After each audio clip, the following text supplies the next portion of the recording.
नमस्कार, मैं हूं स्मृति झा और आप देख रहे हैं द सूत्रधार। द सूत्रधार पर धार्मिक कहानियों, साहित्य, देश और दुनिया की विविध घटनाओं के साथ साथ देश विदेश के बड़े मुद्दे पर भी बात होती है। इन दिनों देश में किसान आंदोलन चल रहा है।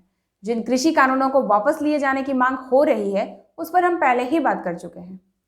कृषि कानूनों को लेकर सरकार के साथ किसान नेताओं की कई राउंड की बातचीत हुई, जो अभी तक बेनतीजा रही। आगे फिर से बातचीत की बात कही गई है। किसान जिद पर बैठे हैं कि तीनों कृषि कानून वापस लिए जाएं। कई राउंड की बातचीत के बाद भी किसानों के पास इस बात का कोई ठोस जवाब नहीं है कि आखिर कानून वापस क्यों लिए जाएं, उसमें संशोधन क्यों ना हो। सरकार का कहना है कि कानून में अगर कोई ऐसी बात है जिससे कुछ किसानों को आपत्ति या आशंका है, तो सरकार उसे संशोधित करने के लिए तैयार है। लेकिन जिस कानून का फायदा अब करोड़ों किसान उठाने लगे हैं, उसे वापस लिया जाना संभव नहीं है, क्योंकि अगर कृषि कानून वापस लिए जाते हैं तो किसानों को नुकसान होगा। फायदा आड़तियों या बिचौलियों को होगा, क्योंकि इस कानून से सबसे ज्यादा किसी को नुकसान है तो इन्हीं बिचौलियों को। यही कारण है कि कुछ भोले भाले किसानों को झूठ सच बोलकर भड़काया गया है और भड़काने की कोशिश हो रही है। कुछ किसान जब उनकी झूठी बातों में आ गए, तब हर रोज उनका एजेंडा सामने आ रहा है। कभी खालिस्तानी झंडे, तो कभी दंगाइयों के रिहाई की मांग, तो कभी दिल्ली में दंगों की नई योजना।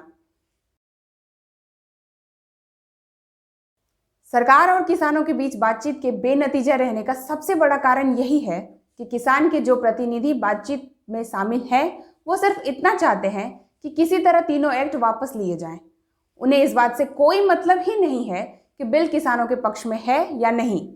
उन्हें इस बात से भी कोई लेना देना नहीं है कि इससे किसानों को कितना फायदा है या कितना नुकसान है। उन्हें केवल इतना पता है कि इस बिल से बिचौलियों को नुकसान ही नुकसान है। बातचीत के दौरान सरकार का कहना है कि बिल पर बिंदुसह बात हो। किसान एक एक बिंदु को पढ़े, व उस पर चर्चा करें या सरकार को समझाएं कि कैसे एक्ट की अमुक बात किसानों के लिए नुकसानदेह है। परंतु किसानों के प्रतिनिधि ऐसा चाहते ही नहीं है। किसान के ज्यादातर प्रतिनिधियों ने सरकार से एक्ट पर बात करने से इनकार कर दिया और एक्ट को वापस लेने की मांग करते रहे। इससे उनकी मंशा का अंदाजा लगाया जा सकता है। वे दिनों दिन आंदोलन को उग्र करने की कोशिश में हैं। दिल्ली के रास्तों को ब्लॉक करके बैठे किसान दूसरे प्रदेशों के किसानों को भड़का रहे हैं। खासकर गैर भाजपा शासित राज्यों के किसानों को घसीटने की कोशिश हो रही है। इसमें अपोजिशन की पार्टियां भी सहयोग कर रही हैं। खैर, इस बीच हरियाणा के कई किसान संगठनों के प्रतिनिधि सरकार से मिलकर कानून रद्द ना करने की मांग कर रहे हैं। उनका कहना है कि इससे किसानों को काफी फायदा मिल रहा है। समझने वाली बात यह है कि यह कैसे संभव हो सकता है कि एक ही बिल से एक प्रदेश के किसान लाभान्वित हैं और दूसरे किसान को नुकसान होगा। यदि ऐसा नहीं है तो किसानों में ज्यादातर लोग पंजाब के ही क्यों हैं? क्यों पंजाब के सीएम कैप्टन अमरिंदर गृह मंत्री से मिलकर यह जानकारी देते हैं कि आंदोलन की आड़ में कुछ और चल रहा है, देश को इससे नुकसान हो सकता है? खालिस्तान कहां से आ गया आंदोलन में? दंगाइयों की रिहाई की मांग क्यों हो रही है?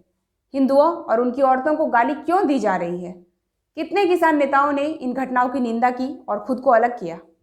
आंदोलन में शामिल लोग या संस्थाएं असल में किसानों के लिए लड़ रहे हैं या अपने लिए? इस पर भी विचार आप ही करें। आप ही विचार कीजिए कि किसान आंदोलन के नाम पर अमेरिका के वाशिंगटन डीसी में महात्मा गांधी की प्रतिमा को क्यों नुकसान पहुंचाया गया? खालिस्तान के झंडे क्यों लहराए गए? क्यों नहीं प्रदर्शन कर रहे किसान नेता आगे आकर खालिस्तान की मांग करने वालों को कड़े शब्दों में धुतकार रहे हैं? किसानों के कंधे पर बंदूक रखकर देश को अस्थिर करने की कोशिश करने वाले आड़तियों की साजिशों को समझिए। मिलेंगे नए टॉपिक या कहानी के साथ। चैनल को सब्सक्राइब करें, बेल आइकन एक्टिवेट कर लें। धन्यवाद।